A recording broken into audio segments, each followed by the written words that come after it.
Hey guys, and welcome back to today's video. Today we're looking at a case that perfectly shows what happens when someone decides they don't need a lawyer because they think they are the lawyer.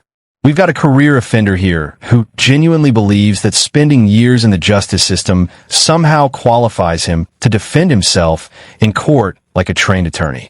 There's just one small problem. He understands the law about as well as he understands basic survival decisions. And that becomes painfully obvious the moment he opens his mouth. And trust me, this case doesn't just go badly. It completely falls apart in real time. So let's begin.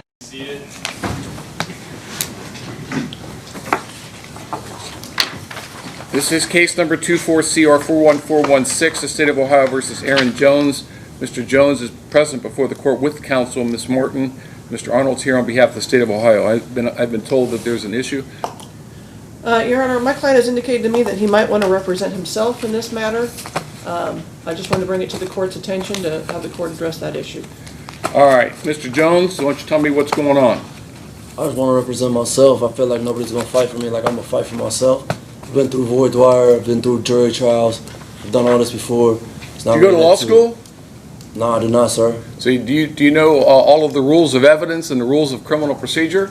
I don't think I really need it with this case. Yes, you do. You absolutely need them because every time something happens, Mr. Arnold here has been a practicing trial attorney with the prosecutor's office in Hamilton County and Warren County for how long, Mr. Arnold?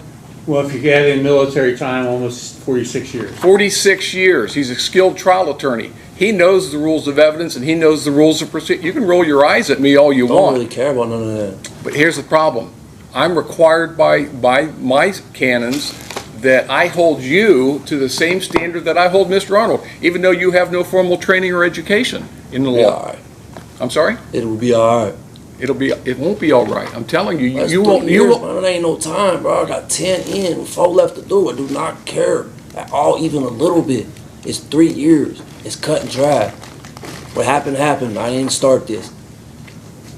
Let the jury decide. I don't care about none of that, bro. None of the stuff you talking about right now make any sense to me. Do I care about it at all, even a little bit, man? It's 3 extra years max. So what are you telling me? I'm telling you, I can represent myself. I can handle it. It's not that serious. Ms. Martin is a skilled trial attorney.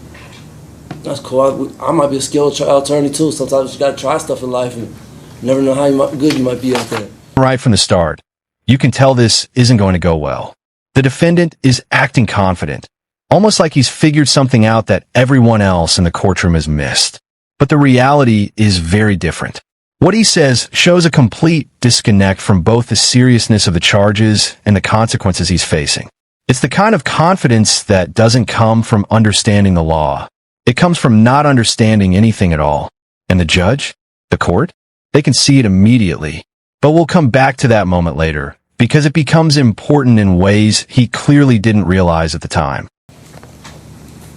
You ever picked a jury before? I have. I've been through mass of those. I've been through at least 7 different ones of those. Some of them didn't go all the way through. People got sick and stuff like that. I had to do it all over again. You realize that if you do this, you cannot use ineffective assistance of counsel as a grounds for an appeal. It's not a basis for an appeal. You'll be representing yourself. You'll be held to the exact same standards that I hold Mr. Arnold to, and it would be a huge mistake. All right. I'm That's sorry? Cool. It's not cool. It's you're making a huge mistake. I mean, I made a whole bunch of them. I'm sitting in prison right now for something I ain't do, so I make a lot of mistakes. You can't live life with regret, man. You gotta do what you gotta do. Well, I'm inclined to decline that request. We are here on the day of jury trial. The jury is waiting for me to bring them down. I'm inclined to allow Ms. Martin to proceed representing you. I don't want Ms. Martin representing me. I want to represent myself. I don't need somebody that's going to lay down and work with the prosecution. I'm going to do what I Ms. gotta Martin do. does not. I mean, that's cool. Your opinion is irrelevant in this matter. Your opinion is not helping her none. You work with the prosecution. You ain't here for me. You are incorrect. I do not work with the prosecution. I do not work with the defense counsel. Actually, one of my functions here is to make sure that your constitutional rights are protected, which is what I'm doing right now. Tested. I'm sorry? That will be tested. We will see about that.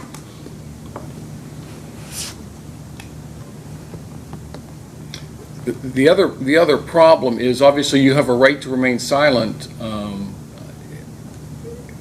with you asking questions, and you're making a huge mistake. Add it to the list. It's a whole bunch of them. It's a long list.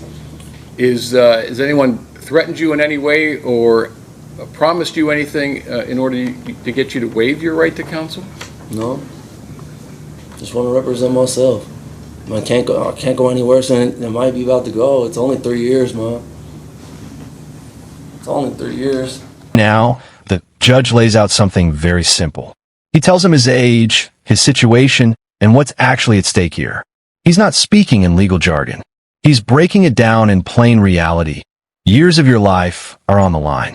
But instead of that landing properly, the defendant responds with something that shows just how disconnected he is from the consequences. He casually references time already spent in prison, like it's just background noise, as if years of incarceration are just part of his routine rather than a warning sign. And then we learn the underlying history. This isn't his first serious conviction. He was previously convicted of aggravated burglary and armed robbery after holding up a gas station. And even in his appeal, he didn't argue innocence in any meaningful way.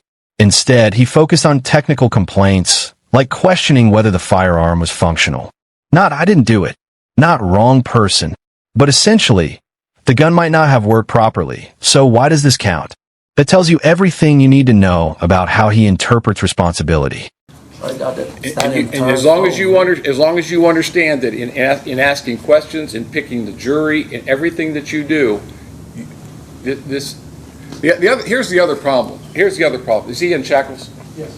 Okay, there's the other problem. Because you are in custody, you have shackles on.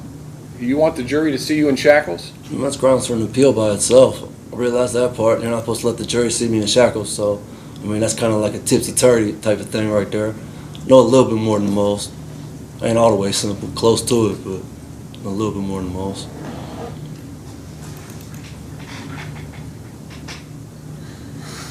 Your Honor, if you're going to entertain this, I think you need a written waiver, A, and a much more detailed, the 12th District, and I can't remember the name of the case, a few years ago, came out with a much more detailed. All right, we'll go through it. Hang on. All right, Mr. Jones, you've been handed a waiver of right to counsel. You understand that you have the absolute constitutional right to be represented by an attorney. Do you understand that? Yes, sir. You understand that you are not being charged for Ms. Martin's services, that you have the right to have an attorney appointed to you free of charge. Do you understand that? Yes, sir. And you understand the charge against you is a felony of the third degree assault because of your status, the status of the alleged victim, and the location of the incident being in the Department of Corrections, that the maximum penalty is 36 months in prison. Correct. All right.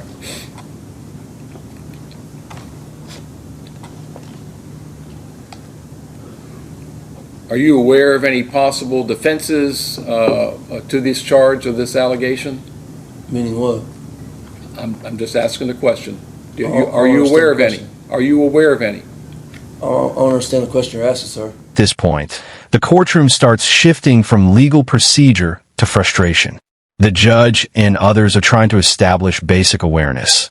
Does this man understand what defenses even are? Does he understand how court proceedings function? Because right now, it doesn't look like it.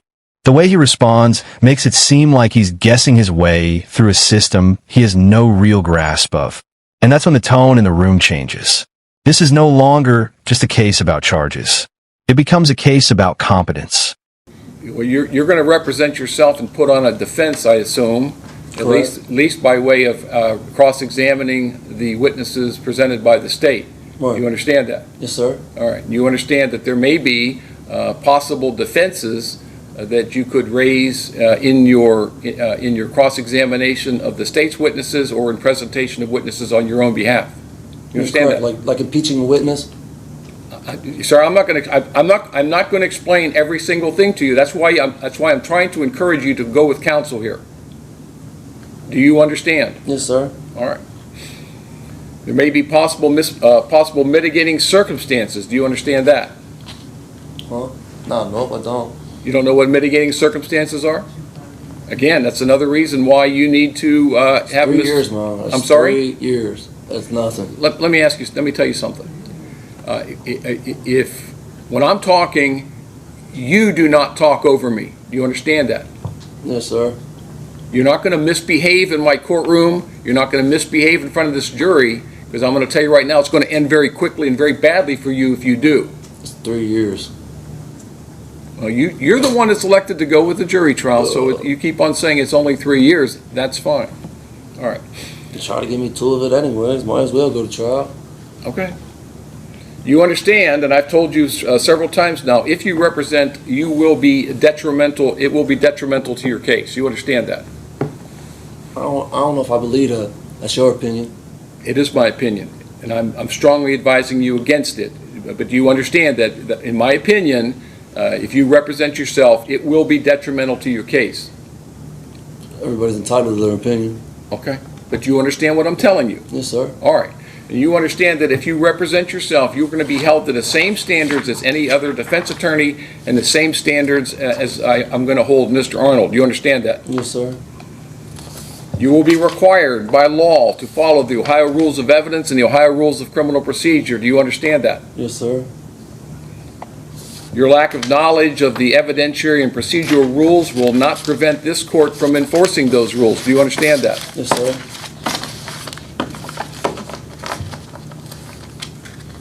You would understand that your lack of knowledge regarding the rules of evidence and the rules of procedure will result in you waiving the review of those issues on appeal. You understand that? Yes, sir. If you have any difficulty in presenting a defense on your own behalf, any difficulty in complying with the procedural rules or the rules of evidence, the court cannot assist you in the presentation of your case in any way. Do you understand that? Yes, sir. You understand that the state of Ohio will be represented by an experienced trial attorney. Yes, sir. You understand that your right to represent yourself is not a license to abuse the dignity of this courtroom, and thus, if any disruptions during the trial occur, your right of self-representation may be vacated by me. Do you understand that? Yes, sir.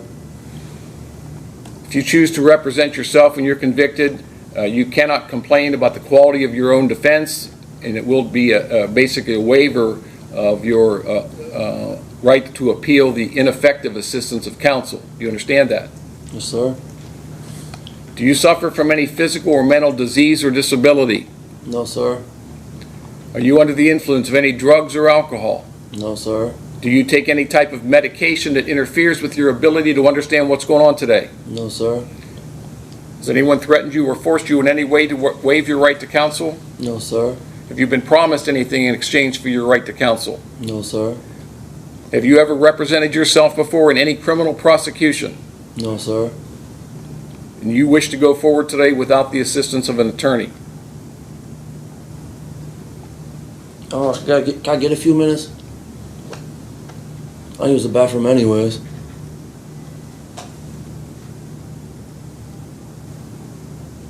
A few minutes for what? To use the bathroom, think about it, make sure this is what I want to do.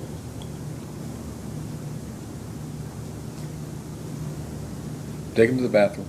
For now, things escalate further. The defendant is given time to think, to reconsider, to collect himself. But instead of clarity, what comes back is more confusion wrapped in confidence. It's almost like he believes if he speaks long enough, the court will eventually agree with him out of exhaustion. But that's not how reality works. And the judge is clearly losing patience at this point. The delays, the misunderstandings, the repeated attempts to control a situation he clearly doesn't understand. It all starts stacking up. Can I say something real quick, Your Honor? I didn't get that opportunity to use the bathroom. Your officer wouldn't allow me to come out the cuffs. I don't know how I'm supposed to. I don't want to be rude or crude. Like, I know I got off to a bad start with you, sir, and that's not what my intentions were. I'm just kind of obnoxious. I'm sorry. Yeah, I'm not in charge of security here, Mr. Jones. The So deputies and the transport officers are in charge of your security of this. How I'm supposed to use the bathroom in Sir? cuffs? How I'm supposed to be able to wipe myself in cuffs? All right. Your officer refused to move the cuffs when I was locked in the cell. I'm just trying to use the bathroom. I need to use the bathroom before we get started, sir. Rhodes? Yes, sir. What's the issue with him? I was never asked to remove the cows. She was, man. You know I had to use the bathroom. I don't know what else I'm supposed to say. I need the cuss All out. right, let's get through this, and we'll talk about your bathroom after that. All right.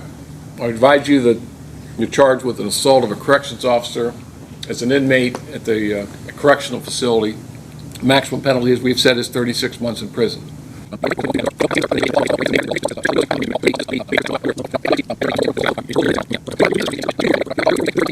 After the presentation of the witnesses by the state and by your side, the defense, we will have closing arguments. Each side will have a few minutes to wrap up their case and present their argument to the jury. After closing arguments, I will give the jury the instructions of law. Now, the issues that present themselves with regard to you representing yourself, obviously, is a logistics issue. Since you are incarcerated, the shackles on your legs will remain. The court is going to make a finding, and again, if you want to have a hearing on this, Mr. Arnold. Your Honor, I just asked the court to take note that he's previously been convicted of assault on a corrections officer and is an inmate incarcerated for offenses of violence. So I'm going to make a finding that you pose a security risk to this courtroom. So the shackles on your legs are going to remain there. Now I'm going to accommodate you in that both the state and you will do your opening, your voir dire, your opening, the questioning of witnesses, and your closing arguments from counsel table. Now you can stand up at that table without your legs being seen, because for the record, there's a skirt, or the bench itself in front of you hides your feet. No one can see your legs. You understand that? Yes, sir. All right. So I've already told you that in the court's opinion, representing yourself is probably going to hurt your case, right? You understand, and I've said to you already that the state of Ohio is represented by a competent, experienced trial attorney, and that you will be held to the same standard as Mr. Arnold. You understand that? Yes, sir. All right. The rules of evidence and rules of procedure, even if you don't know them, will apply to you. Do you understand that? Yes, sir. I cannot assist you at all during the course of the trial. Yes, sir. You want to again understand that this is not a license for you to abuse the dignity of this court. Yes, sir. There will be no appeal for ineffective assistance of counsel. Okay. Yes, sir. Again, how old are you? 38. How far did you go in school? Dropped out. So are you able to read and write? Yes, sir. Are you on any type of medications or drugs? No, sir. Do you have any prior experience in representing yourself? Not representing myself. I've always had good dialogue with my attorneys. Okay. Do you have any prior experience? Your prior experience in the legal system? Just being charged with stuff. Okay. You don't have any formal training in the law? No, sir. All right. And you have no mental deficiency or conditions that would interfere with you understanding what's going on here today? Not that I'm aware of. All right. Now tell me once again, is it your intentions, is it your desire that you want to proceed in this trial representing yourself? I'm pretty sure. No, you got to be certain. I mean, Why don't we do this? Why don't we do this, Mr. Jones? Let's allow Ms. Martin to represent you, and if something happens and you can change your mind later. It's easier to go that way than to go the other way. You can't have it both ways. What's that? I use the bathroom, please. I really gotta go, sir. I just need to use the bathroom. I'll be a lot more focused and stuff. I really gotta use the bathroom. All right, Rhodes, take him to the bathroom. I'm not going to go over this with you again. That's You have this fine. one last opportunity. I understand, sir. All right. Take him, let's go off the record. There are more interruptions, more pauses, more attempts by the defendant to reset his approach. But every new strategy he comes back with doesn't improve his position. It actually makes it worse. At this stage, the court isn't dealing with a legal argument anymore. They're dealing with someone trying to improvise law in real time. And it shows.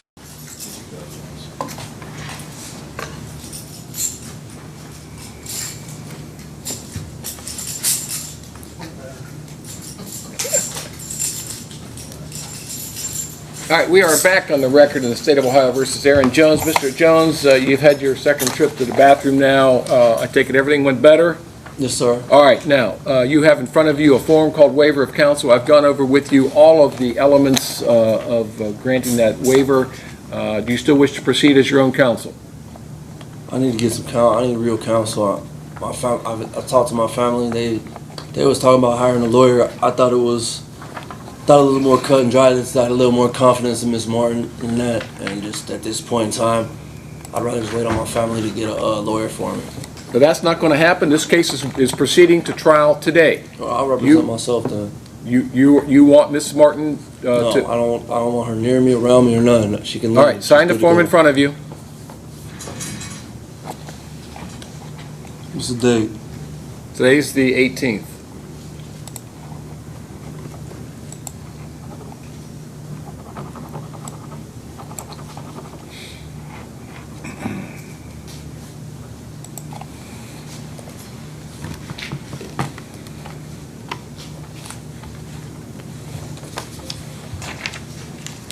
All right, Ms. Martin, you'll stay behind Mr. Jones as standby counsel. Mr. Jones, that's your signature, sir? Yes, sir. And you read this document? No, not really.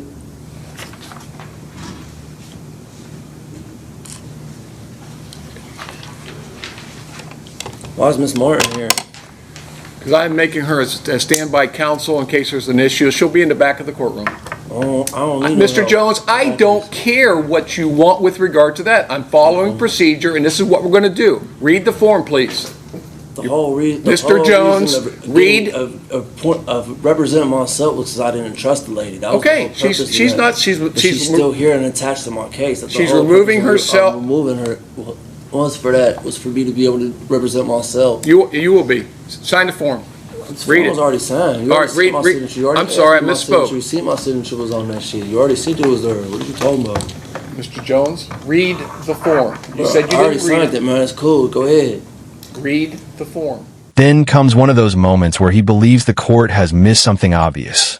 He tries to correct the judge, as if the entire legal process is just forgetting a basic question that only he remembers.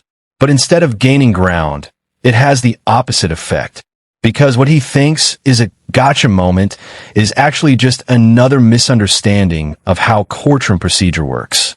And you can see it in the reaction in the room. That's not agreement. That's disbelief. Are you able to read and write? Sometimes. Depends on how many pictures are on. That much, I believe now without question. You done? I ain't read it. I Go get already the form. signed it. We already went over it. It's cool. All right, the court will make a finding then, sir, that you've made a knowing, intelligent, and voluntary waiver of your right to counsel, and the court will accept that. Ms. Martin will stay in the courtroom as standby counsel. Other than that, are we ready to... Miss Martin is standing by counsel. Mr. Jones, I'm going to tell you one... Mr. Jones, I'm going to tell you I'm not allowed to object. I'm my own counsel now. I'm allowed objecting, ain't I? Then you say the word objection. I did. I said I object. What are you objecting to? I'm objecting to Ms. Martin stand by as counsel. I'm representing myself. I'm objecting to having her here. I don't trust her. So that's the whole reason of me releasing her was to represent myself, because I didn't feel confident with her abilities, nor did I feel confident enough with her not working with the prosecution in order to help lay down and obtain a conviction. My removing of her wasn't based on... Stop. Your objection is overruled. Ms. Martin will stay in the courtroom as acting counsel. Standby counsel, sorry. All right, are we ready to bring the jury down? Yes, Your Honor. All right, bring them down. At this point, the trial reaches its conclusion phase. He's had opportunities he's never had before, representing himself, cross-examining witnesses, presenting his own arguments, and every single one of those opportunities ends the same way. Not in success, but in conviction. And the court now moves towards sentencing. It ain't no time, bro. I got 10 in, 4 left to do. I do not care at all, even a little bit. It's 3 years. It's cut and dry. And earlier in the video, there was one key statement that seemed small at the time, but becomes critical now. The defendant appears to believe that whatever sentence he receives will automatically run alongside his existing prison time. In his mind, it's basically stackable time with no real consequence. But that's not how sentencing works. The court clarifies the reality. He receives a 3-year sentence. But instead of running concurrently with his existing sentence, it runs consecutively. meaning it is added on top of what he is already serving. So instead of no big change, he has effectively added 3 more years of his life behind bars. All because of a combination of assaulting an officer, misunderstanding sentencing structure, and choosing to represent himself in a case where he clearly did not understand the basics of law, and that decision doesn't just fail. It compounds. And that brings us to the end of the case. If there's anything to take away from this, it's that the courtroom is not a place where confidence replaces knowledge and self-representation. Without understanding the system you're stepping into, can turn a bad situation into a far worse one. If you enjoyed this breakdown, make sure to like the video, subscribe, and turn on notifications so you don't miss future cases. And as always, we'll see you in the next one.